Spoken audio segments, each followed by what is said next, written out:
everybody. This is the Chase Show, because I called it. This is Chase McCarthy, by the way. Chase McCarthy, Poking Fun. I'm Jonathan Jackson. I'm Rondale SC on Twitter with an underscore. That's EmberSherpa. Man, he does not need an introduction. All right, just say EmberSherpa. You have your own brand. You look nothing like your logo. It's true. You look nothing like. Is it the beard or the long hair or? You never wear a hat. I never see you with a walking stick. Was there a walking stick on the EmberSherpa? Yeah. Yeah, there is. Yeah, I can get a cue. Yeah, that's true. Speaking of that, we should totally play the watch list. That's a good idea. Yeah. Yeah. So what have you been up to recently? I've been pairing a lot. So I've paired with a lot of people on things that they're working on, and that's been a really interesting process. You have is it training, or is it just more like you go and just kind of pair with people and kind of show them the ropes and stuff? I've been trying to encourage people to ask me specific questions that they're not sure how to deal with in their applications. What's the different experience levels of the people you've been interacting with? Is it like all advanced people? Because I imagine it's kind of got to be pretty intimidating to go out on a limb and try to work with somebody who's obviously experienced in the field. Yeah, that's actually really interesting because I talk to a lot of people who are very experienced developers.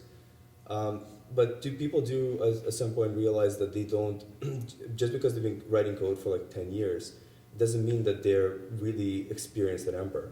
So some people who ask me to pair with them are people who have a lot of experience, but they recognize they have enough experience to know that they probably could be doing something better in their Ember app. And then there's people who know that they don't really know anything because they're completely new and they would like to, they're actually stuck on something and they really want to get some help. And then there's people in between who are like, I've written some apps already, but I'd like to do this specific thing better. So how would I do that? When you're working in those kind of gradients where you have like really advanced people and people who are like new, do you have a preference? Do you like working with the people who are like super rookie more than you like working with people who are super advanced? Like, do you have a preference? I think I prefer to work more with people like somewhere around the middle, or some people who like. I think you kind of have to have made enough damage. You know, like feel that pain, right? Yeah. Totally. Like it's like you've gotten yourself like sufficiently confused. I think that's a really good time to ask for help.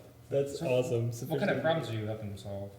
It can be a lot of different things. I think some things people don't really necessarily get how to do specific things in Ember. So like they might not.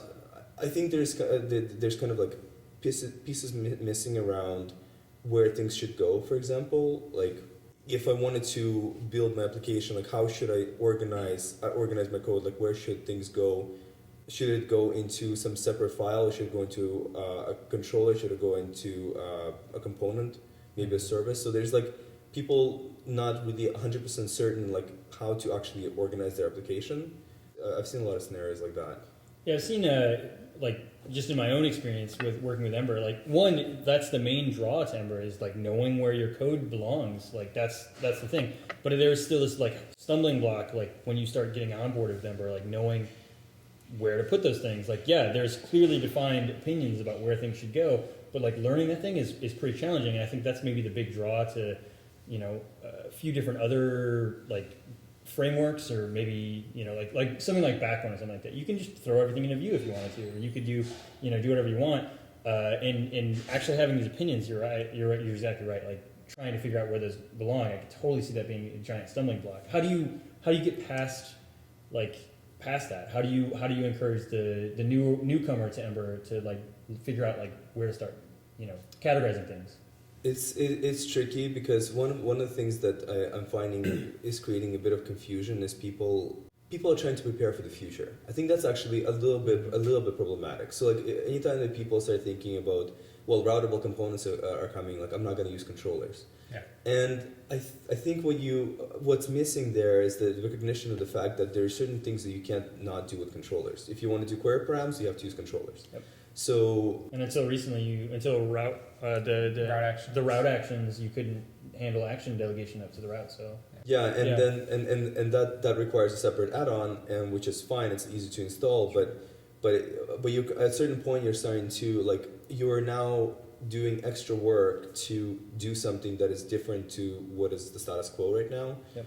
And in many situations, I'm like against the status quo, but like in certain situations in Ember, it helps to go with what you have. Like go with the thing that is the least complicated, least advanced. Like if you can go with that, because I find that it's a lot easier to build on top of least complexity than on top of created complexity. Sure.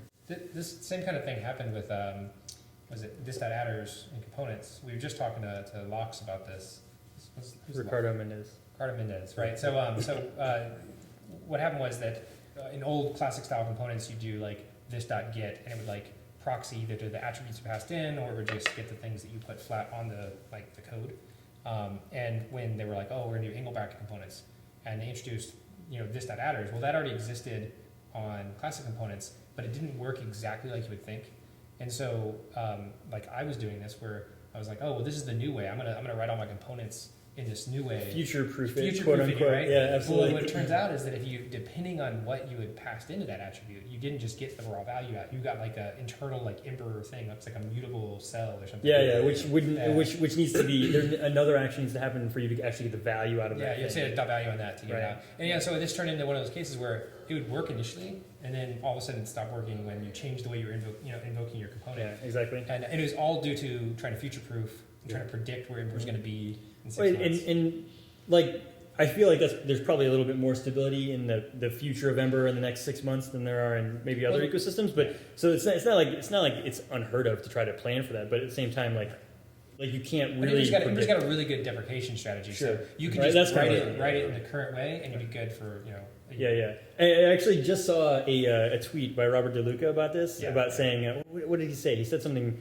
like Don't really try to kind of avoid like, controllers. don't try to avoid controllers. Yeah. Very specifically, he's like, pro tip. I think he Yeah. said pro tip. Pro tip, don't try to avoid controllers, because you can't right now. You can't. You have to use them for query parameters, and you have to use them for route actions unless you use the Ember route action add-on, which is amazing, by the way, but that's a side note. If you're That's a side. if I'm just making controllers for actions, then I'm just totally using route actions. Sure, yeah, which is really cool. I haven't actually messed with it yet, though, because I haven't had an opportunity where I was like, yes, this is exactly what I want, but I'm so excited about using that. Yeah, I've seen a few people that I've been working with. They've been using the route action helper, and it seems to be like pretty transparent. Like you don't even think about it. It's a bit. What happens after a while is that you get a lot of stuff happening on the route which we've never seen before, and I'm looking at it, I'm like, I'm not 100% certain about this. Like I don't really know how this actually and I think this is actually that's one thing that I think about a lot lately when it comes to Ember applications, is that we do eliminate a lot of uncertainty, but I think it's also okay to be a little uncertain. I think we need to actually sometimes it helps to think about what's happening, and it's okay to think about not being certain about something, and I think that's where understanding Ember comes from. It comes from trying to understand how things fit together, and I think that's really important for people who are trying to go beyond the basics. Is they need to feel a little uncertain about things,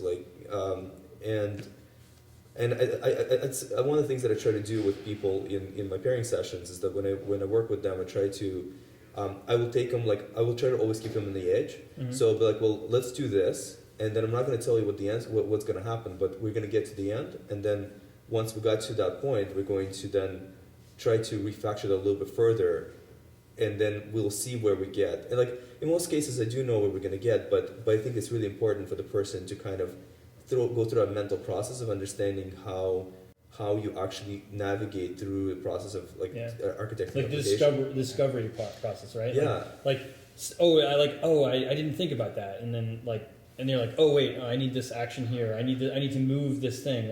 Before the data needed to exist here in the component, but now it doesn't make any sense. And moving it around that discovery process is actually probably the funnest part about Ember in general. It is, yeah, because I really think so. Because I think it's you don't actually. Nice thing about Ember is that you don't do a lot of pointless work. You don't have to bind extra stuff.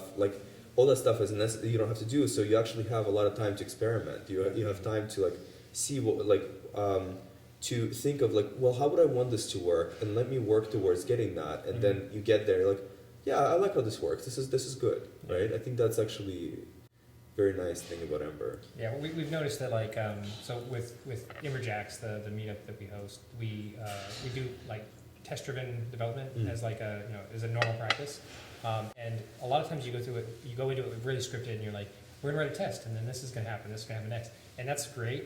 But the ones that are always the best are where we're like, we're gonna test drive it, we're gonna do it live, and you always run into these problems where it's like the best learning situation for them, because you're gonna stumble on things, and you have to know how to move around that, how to like which tests to write in order to start exploring what you need to do next. Yeah, and just every once in a while, you happen to get bogged down for an entire session on contains and CSS, and sometimes that doesn't, sometimes you run into these weird, stupid stumbling blocks. You're like, if I just only like prepared just a little bit, just seen that one use case, but you run into those use cases in your daily development, and you have to know how to handle them, and that's actually what learning how to be an Ember developer is all about. Is like learning when you see those stumbling blocks, when you see those warning signs, or like specifically when you fight the framework telling you like, hey, this is hard. Why is this hard?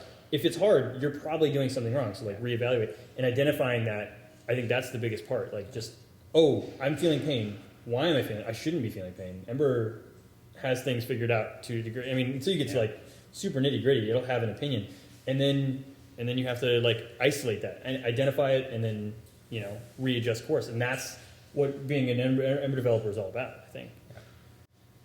So when we talk about like being an Ember developer and all that stuff, as you see these people who have varying levels of skill and different like points of view and perspectives, what are the common threads you've seen across all of them? Like, what are the things that you see like every single person, regardless of skill level, like what's common? Actually, I think that actually is really interesting, because one thing that I haven't seen is people having random questions. So it's not like, it's very rare, like I will usually not see something completely unexpected, which is actually kind of fascinating. That means that for the most part, people are able to get through their application having a fairly predictable experience. I'm not seeing a different thing every time. I'm seeing a different emanation of a similar theme over and over again. So like one thing that I would see regularly is people trying to understand how to use services properly, right? So I think one thing that I try to express to people is that a service is here to allow you to have a very predictable API inside of your application. So it's there to hide all the complexity of something external to your application behind it, like inside the service. One thing that I do with people is when we are working through, like when somebody tells me a problem, like I'll actually, like, because we do screen heroes, so I can actually type on their screen. Right. So so as they're telling me what they're trying to accomplish, like I'll type it out and I'll comment it out so I could actually see it in text. And then we'll like if it's something around a service, then what I'll do is I'll actually scaffold what the service should look like in comments. So it's like, so I think we're going to want a method that's going to call this thing, it's going to give you this data, it's going to return a promise, and then we kind of like sketch it out, and then we go and kind of implement those things, and then we will sometimes. One of the things that we talk about testing is that one thing I found is that definitely tests are cumulative. So it's like if you have a test suite, it's actually way easier to just go in and start actually doing like test-driven development with an app that has a really good test suite already. But when people don't have any testing background, sometimes it's a little hard to get them started. And so so like with some people, there are people that I work with who I know have some background in testing, and so we'll actually do things test first. So we'll actually go in and we'll write out the test, and then and in some situations, I'm going a bit of a tangent, but it's been really cool that in some situations what I've noticed is that we've been in situations where I'll write like a list of tests for the person, and then the person will go off for a couple of hours and actually write the implementation for it, and be like, oh, I did it, and if the test passed, I'm like, sweet, that's awesome, Nice. right? Yeah. And it's like, I think in a way it kind of sets an example of what it can be like to write tests. It gives a really like comforting feeling, right? It gets a feeling of like, oh man, this is so cool, like I actually did something really amazing, right? Yeah, and the tests run instantaneously, which is the best part. Yeah, it's great. It's like Totally. you feel like you've accomplished something. So like around services is one area where people are really not sure when is the right time to use a service, because it doesn't take that much work to explain to people that you really should use services in a very specific use case. So like if you have, for example, if you have like a component that displays which, so let's say your application has, like you're representing multiple locations. So like your application has, you have a company that has multiple stores. And then depending on your location, you might want to pick a different store that's closest to you. And so what you would have is you'd have a component that shows a store number and like some information about the store, and you have a service that retrieves like your location and then goes and actually fetches the information about the store.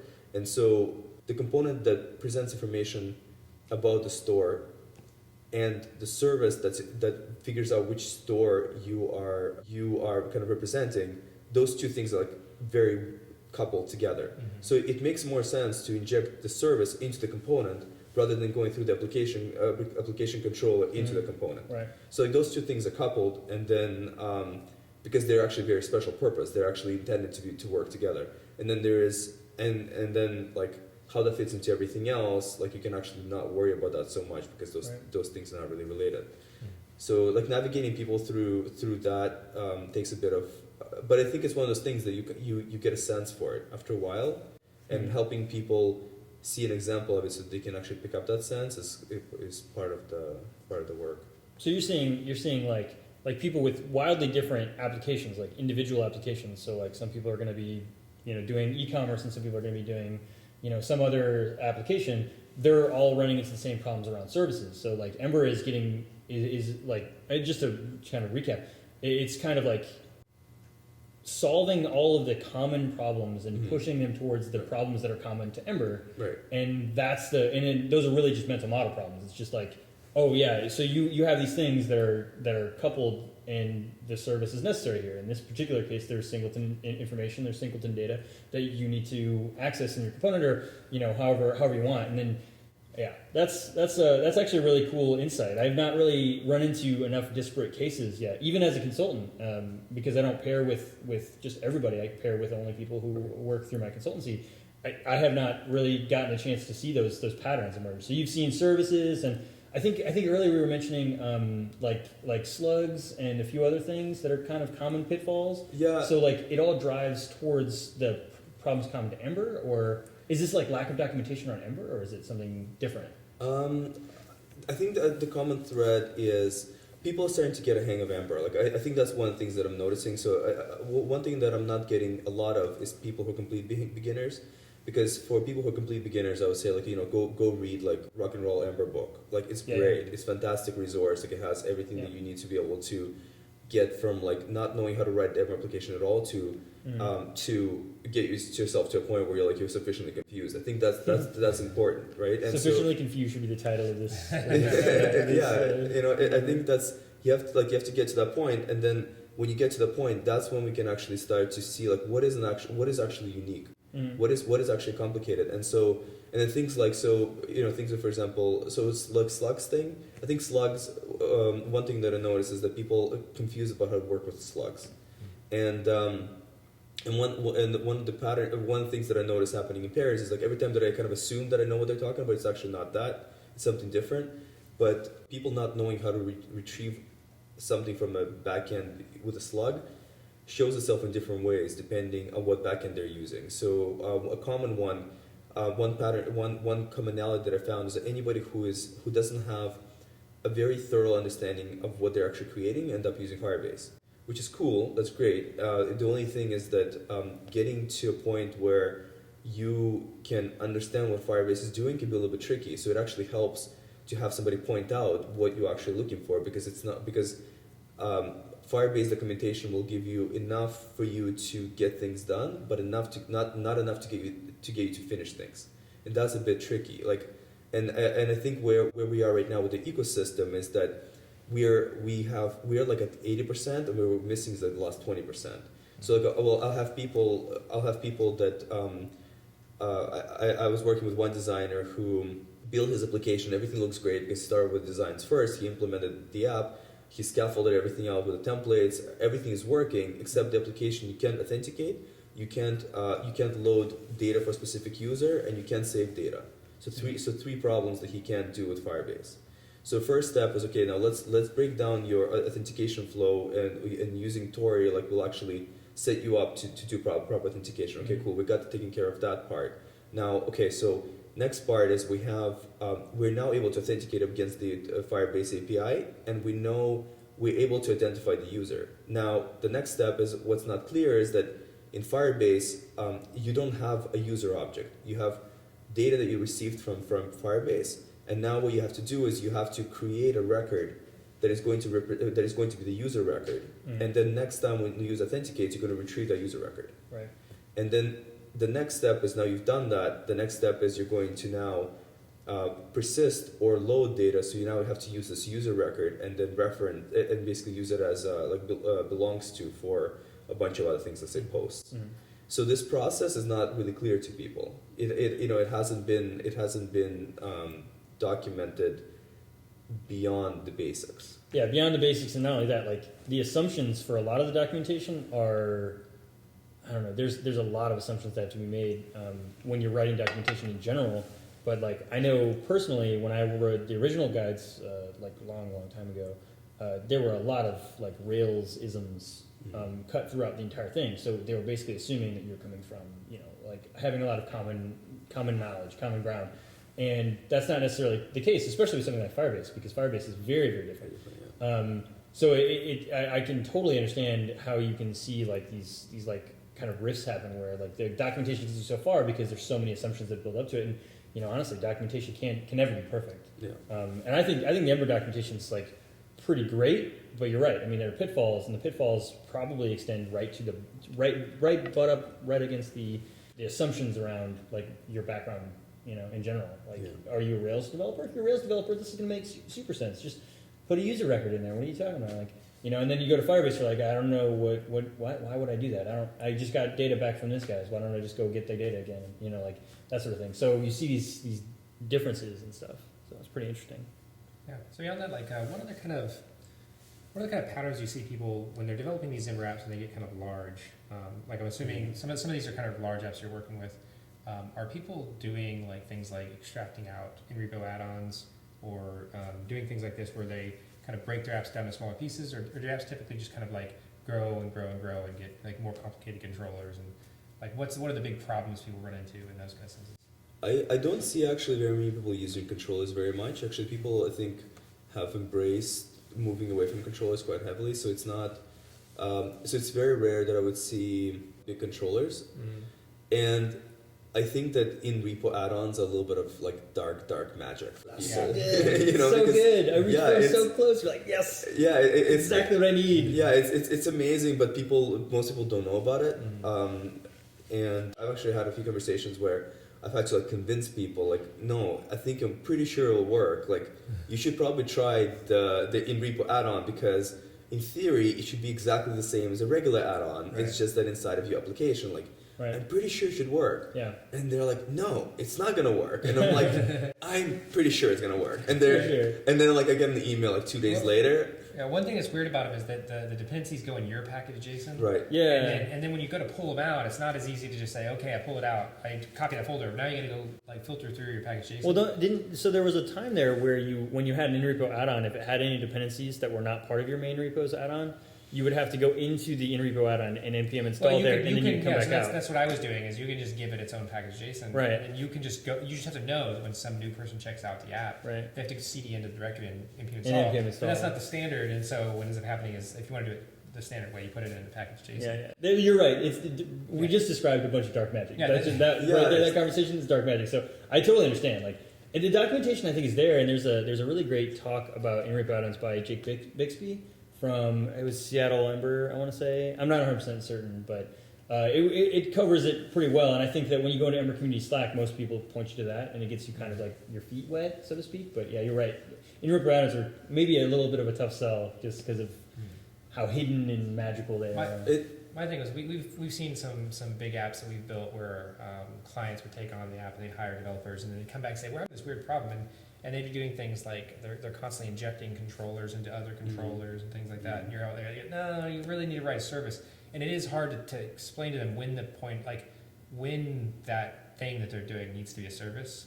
And because they like, I don't know, Ember kind of ties your hands like on purpose to try to get you to follow their patterns, but at the same time, like you can just go off and do whatever. And so, you'll have people that are like, and in our case, they're passing controllers down into like components or something, and doing things where obviously like we're like, no, obviously do that in the service, but it really is hard to like come up with rules or something where you can tell like general guidelines when to push that state into a service. Do you have any like tips for that kind of stuff? Like, it has to be something that it has to be something where service is or state is singleton, right? So I think that's kind of the important part.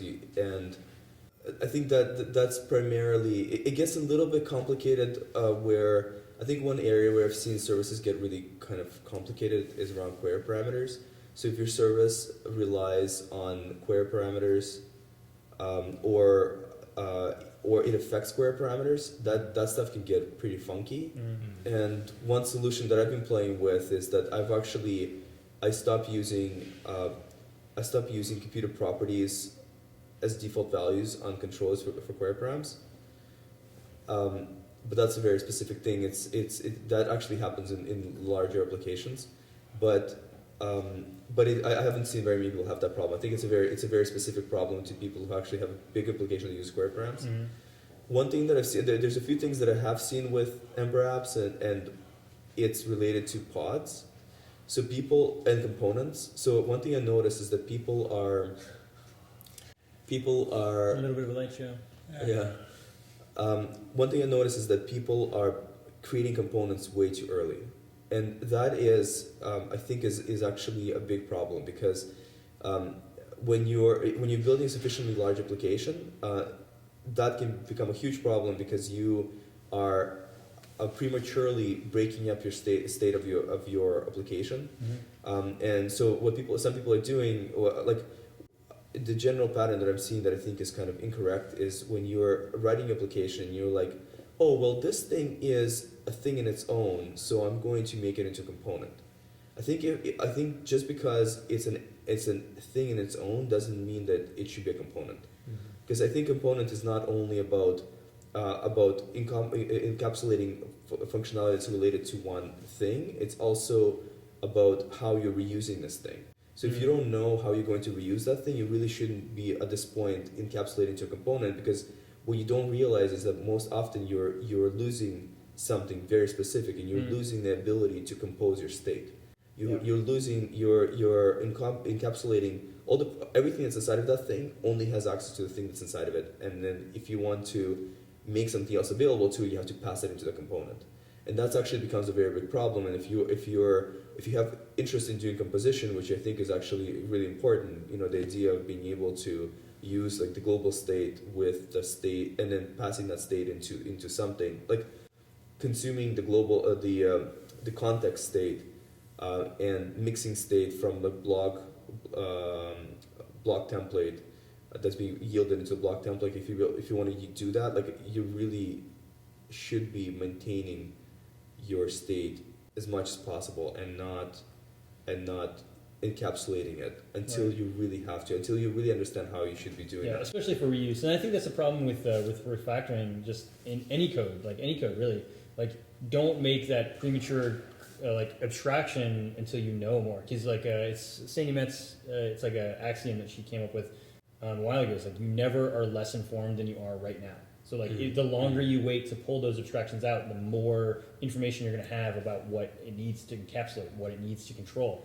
So I'm totally like all for like kind of holding off on figuring out figure out exactly what you're going to use. If you're going to reuse it, then yeah, sure, like do this other thing. I'm guilty of it too, though. Like, and especially in like EmberWeekend, I'm like, no, I know this is going to be a component. I know it. I know it. You know it. Right. And I'm talking to Chase, of course. We know it. We know this is going to be a component, and then we pull it out, and sure enough, we have a lot of churn because we end up having to churn over the same component as we find out more restrictions down the road. So in the beginning, we wrote like components for like, we deal with a lot of links, and we deal with like, we always write GitHub, we always write Twitter. Let's have a component that's like Twitter link, GitHub link, and we ended up like, it was so much work to know which one you're supposed to use, Yeah, and which rules apply to them. And finally, we have like link to. Yeah, it's like link to, external and link it's just to, so an, it it's opens a just new yeah, window. it's just an anchor that links Yeah, to and anything. the but- simplest solution ended up being the one that went. Right. But the refactor to get rid of all that junk that was like an early thing that we thought we were going to use was. Of course, now was- we don't have any templates, so Yeah, so we completely got rid of it. But we completely got rid of it. But yeah. So now imagine that across an app that is huge, Yeah. where people have not thought about this for like months. Yeah. Right. And then you see this application where it's like, this monster is actually really hard to think about. Not because the Mhm. application is big, but because you have like 40 components that are all way like, and then you have like components that are like deeply nested. You'll have like 3 or 4 components, and people do this especially when they have like when they think about a UI that has multiple panels, and they're like, well, this panel could be a component in itself, and it's like, oh no, because you now have like a panel that has multiple things in it now. So you've got your context, you have your panel, which has one state, then you have inside of it multiple states, and then it's just like, and it's like after a while, you're like, what you're doing is when you're trying to, so when I get into a call like that, when I look at the code, and I end up spending a lot of time trying to track down, like I end up building like a mental map of like all the different things, and I have to like keep repeating to the person over and over, is this right? Like, did I get this right? Is this thing Yeah. connected to that thing? Because it's like, is this thing nested in this way? Is this thing, and then in most cases, naming is conventional, but or like makes sense, and then I have to like keep repeating that to make sure that I got the mental picture, so I can then try to help them. Right. right. And then sometimes, like after a while, like I'll do this for like 45 minutes. I'm like, I really want to help you, and I want this to be like meaningful for you. But I think what you need to do is you need to scale back your complexity. You really need to like Right. simplify things. All these things that you're trying to like make better right now are making things worse. Just Right. try to make it simpler. Right. Right. There, there was we've seen examples like that. I think we might have done this where you have a component that always renders a certain type of thing, and you try to like have it so that anytime a child component is rendered to a certain type of parent, there's some kind of like automatic hookup where it's either the parent or the child registers Yeah, with the yeah, parent yeah. The context. child registers the parent And it's like context. all behind the scenes. The template has nothing to do with it. It's all like in the code. Which is behind. actually really cool if that's exactly what you need. Well, it almost always breaks down, and I've seen this happen a few times. And there's a really cool pattern. I can't remember who mentioned it. That's where- Cowboy D. yeah, where you yield Functional templates. We just no, covered it. it wasn't that one. That's- You that's yield a also the certain kind of thing. type of object that gives you just the right behavior, so that the children have a thing to attach onto. You basically you yield the right things for them to be able to have a very limited API. You yield to a interact. hash, Yes, a hash yeah. that has A the hash. actions that you want that Right. can manipulate the state inside the component. Yeah, yeah. That's a really really powerful It's like concept. you basically give the component an API. Yeah. And you're saying, here are the things that my component knows how to deal Yes. with, and then you can compose or construct that however you Yeah, want. and so that's like I think that's a principal element of composability is actually being able to expose certain action triggers that will manipulate the state of the context of a state of the component, the wrapper, and that's been extremely helpful in doing some of the really complicated things that I've been doing. So like one of the projects that I've been working with, one of the company I've been mentoring with, they wanted to create a deeply nested, like infinitely nestable tree structure thing, and it's asynchronously loaded. And so when I first built this, like because I was the most experienced person on the team, I was the one creating it so they could consume it in the application. When I first built it, I basically created it's recursively rendered component. So it's basically like for each, and I just keep it keeps rendering. And then the problem with that is that if you collapse a parent, then the components get torn down, and the state that was on them gets lost. Yes, I've run into this. I've run into this exact problem. Right, and so the way that and so it took a while. It actually took quite a few mental iterations to go from that to a working model. And what the working model for me was to start off with. It's a lot simpler. Basically, what you have is instead of having your components being recursively nested, all you're doing is only the presentation is recursive. Like only the presentation is tree-like, but the data you're working with is actually just a flat array. And so the way it works is that the parent component, what it will do is it will take some data, and it will know how to take that data and convert it into like in-memory objects that it will maintain. So it will maintain some state, and then it will yield to the block data like nodes that it needs to iterate over to present things, and then it will yield actions to manipulate that state. And so when I say that when I say that I want to expand a node, I will trigger an action in the parent that will cause that, and basically what I'm doing is whenever I am triggering an action, I am affecting the state of the component, and the component knows how to apply that change to its own like in-memory representation of that tree. That's fine. Right. So this is so like if you collapse all of them and re-expand, it's not like the children had to remember which ones were expanded. The parent knows all of the ones that were expanded. The parent has it knows about all the nodes, and it knows about the state of all those nodes, and then all you're doing in the template is just representing a computer property that is iterating over a selection of those nodes. Going through this mental process has actually been a bit of a breakthrough in terms of how I think about architecting the application, because it's a lot easier to manipulate just like JavaScript objects and then having those JavaScript objects be represented in Ember than working with components all the time. Components being the only way that you could ever store state. That's really cool. That's really cool. Yeah. So when you start talking about all this stuff, I'm kind of like going to go back in time maybe a little bit. When you start talking about like these ideas and the pitfalls that happen for the wide range of people you work with, we were talking a little bit earlier about how I think kind of maybe you want people to feel that there's a sense of community, sense of like a place to go. How do you get people from getting their disparate problems into like the Ember space, and like you can help them with Ember stuff? How do you get them to kind of feel like they're part of a larger community, and how do you kind of help facilitate them to maybe become just a better developer?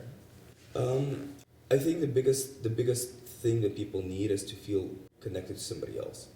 It's important that people we have certain luxuries. Like one of the things that I've been doing is I've been reaching out to people to tell them about Global Ember Meetup and tell them about the fact that there is somebody that actually cares about whether or not they're succeeding with Ember, right? Absolutely. And in the process, what I found is a few different kind of reactions. One reaction would be, oh, I actually have people that I can pair with at work. And I'm like, I would respond to that. I'm like, that's really great. Like, that's actually, that's really special because not everybody has that luxury. And they're like, oh yeah, it actually is kind of great. I haven't thought about that. Yeah. And then somebody else would be like, oh, really? Like, oh, you would pair with me? Like, okay. Yeah. And then they would get on the call like, I've never done this before.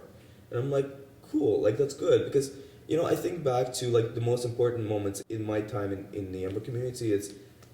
I have like markers. Like one marker is when I reached out to Steph and I'm like, Steph, can you please help me? I didn't know Steph at the time. I'm like, Steph and Penna, I'm like, can you please help me understand how to do testing? And he took like an hour and a half and he was like, yeah, here's how you should think about testing. And I'm like, oh, I actually understand testing now. I understand how not how to do it, but I understand how to think about it. I actually have an introduction to it that is really difficult to get from reading text because there's something very different about voice transferring like insight than transferring that same insight over text, and so I want to give that to other people. And one of the things that I realize is that for me personally, it's not enough to assume that people will go get it when they need it because a lot of people don't know what resources are available in the Ember community. Sure. And that's why I like, as awkward as it's been, I've been trying to reach out to people because I want people to know that there are things that are available, and if you know about them, hopefully it's actually going to make your experience a little bit easier.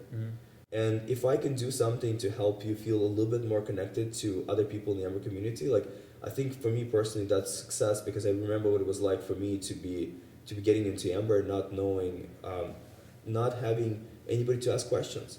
For the first 2 months I was working 60 hours a week doing Ember stuff and I didn't know anybody. Right. And I don't want people to have that experience, and that's why EmberSherpa was created, and that's why I've been bugging people to tell them, like, I'm not just here to like, yes, maybe you do have people and that's amazing, but for every person that has a person to talk to, there's 10 people who don't have a person to talk to, and those are the people that have been trying to reach, and it's been really amazing. Like I've met some really, really interesting people. I think it's been I feel like in the last couple of months that I've been trying to reach out to people, I've personally grown quite a lot, because I realized how amazing people are.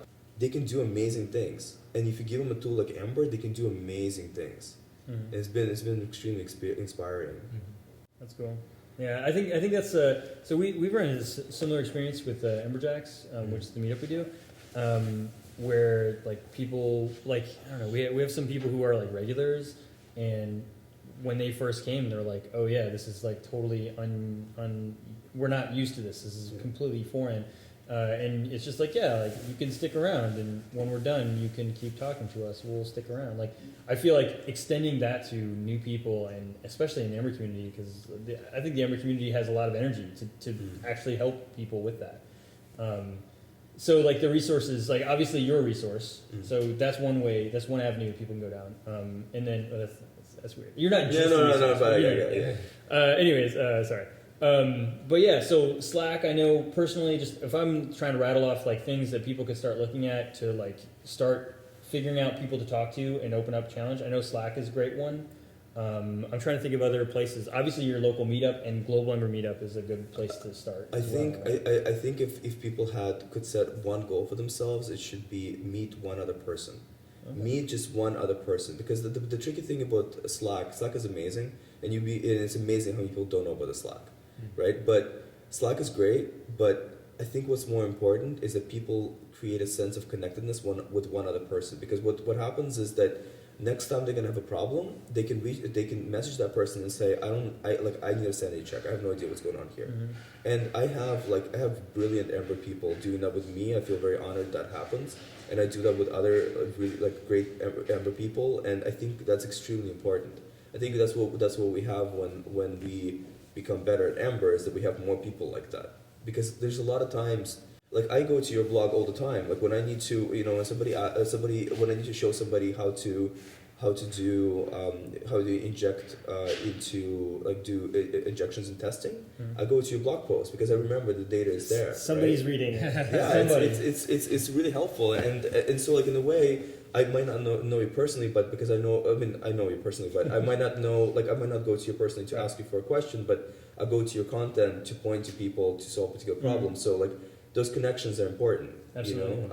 And like I also have the luxury of, like I know if I message you, I think you will get back to me. Absolutely. Right? Yeah. But I think it's because your small network of people is the gateway to all the resources that are available in the Ember community. And like knowing 3 people, the chances of you knowing about all the other great things that are happening are way higher. Yeah. So I think if anything, if I could tell people anything about like what they could do, is try to find one person to get to know. It's really important. And I got a lot out of conferences in the beginning. Yeah. In Rails and Ruby and things like that. And not everybody could do that kind of stuff, which is what's great about the Global Ember Meetup, is that it's almost more than a meetup now. It's really like it's like a mini conference every time, because there's so many speakers. Because usually like when you go to meetup, it's like there's one person speaking, and with Global Ember Meetup, it's like 5, 6. It's a long event. There's a lot of people interacting with each other. A lot of people in the chat room too. And I feel like making connections could be or is totally possible there. At least like getting your name known. Like, oh, I've seen you in Global Ember Meetup a few times, and then honestly putting faces, face to face is like, well, I know there's scholarship programs for EmberConf this year, so that's something that we should definitely mention. But like, yeah, if you can get face to face, that's the best way to make connections. Is just to like go and actually meet somebody, so shake someone's hand and say, hey, let's go, hang out, get a drink or whatever, like chat about Ember. Like I think that's a really powerful thing too, especially around conferences, like you're saying. One really cool thing that happened recently that I was like, to me I couldn't expect it, but one of the guys I was talking to, he said to me, I got a job through Global Ember Meetup, and I was like, what? what? That's amazing. I'm like, I just like, Yeah. that's like the best thing I could have hoped for, because there's nothing that I could do that would be more meaningful to people than help them have a career in Ember. Yeah. And to have somebody say that, I'm like, yes, But mission accomplished. Boom. we Put just, the banner we up on just the mentioned this ship. about, what was it, Ember NYC? At the beginning of that conference, or at the beginning of that meetup, there's always like Yeah. 7 companies that get Absolutely. up and are like, hey, we're hiring. Yeah, it's a really good place to Big, like, big growth, lots of growth in Yeah. the Ember space for sure. But yeah, and it really doesn't take much to get started. Like you're saying, like Ember is really easy to pick up. The problems you have with Ember are actual domain problems. They're like, how do I break this problem down? or and, like, or test it NPM, and, like, you know. Yeah, or NPM. And then, but then the rest of it is all just like business related. It's things that are like, there should be problems. They're like, maybe not should be, but they're common problems to even good practices. Mhm. That's like why you get paid as a developer. They're not like, how do I get my environment set up?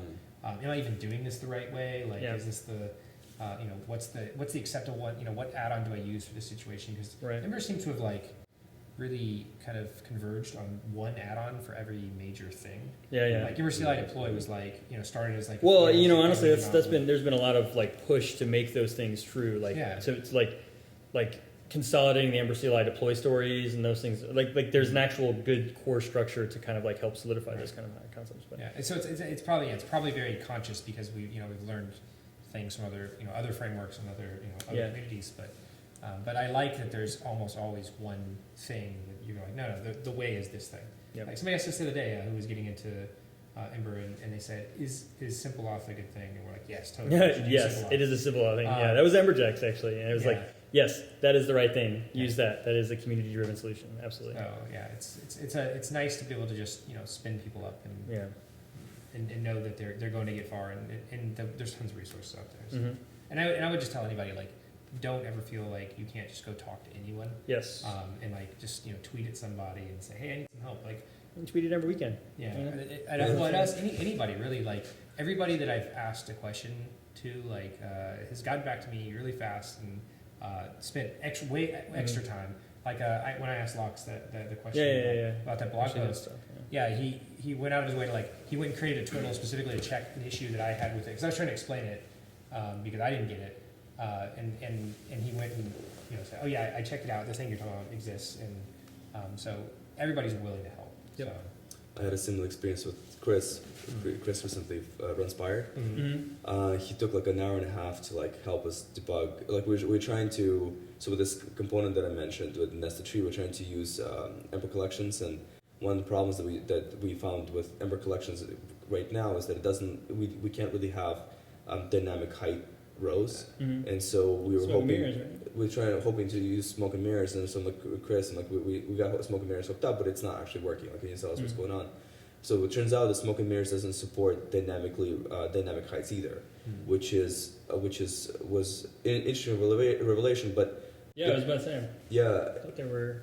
it does dynamic heights at render time, but not Okay. post render time. Okay. Yeah, but the cool thing was that refactoring back to using just a regular each was from going from each to Ember collection to smoke and mirrors was literally just replacing the name of the helper, and everything else just worked. That's awesome. Yeah, so that's actually, so you're talking about one of the things I think is really interesting about Ember is that this convergence, but convergence is around primitives that behave similarly but provide a more desired behavior. Right.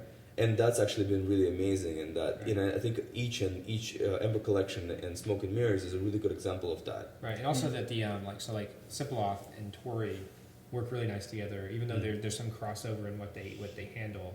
Yeah, actually, it's always funny when I try to tell somebody, yeah, use Ember Simple Auth, and then later I'll be like, oh yeah, also use Tori, and they're like, Don't they do the same thing? don't they? Aren't they the same? And I was Yeah. like, no, it's complicated. You'll get it. Yeah. The readmes explain it really well. Yeah. But yeah, I think the community-driven solutions are the best part about Ember, along with the community, of course, itself.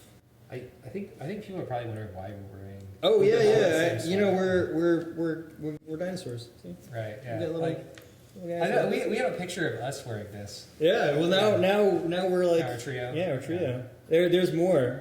Come on. All right, we got more dinos out in here. I'm just saying. Surprise. But hey, it was really great talking to you. I really appreciate you taking the time to hang out with us. And the Global Meetup, man, I'm so excited to be a part of it. It's super cool. Yeah. It is really awesome to have you guys, and thank you so much for taking time to chat with me. Yeah, anytime. Thanks, guys. I'm going to do it.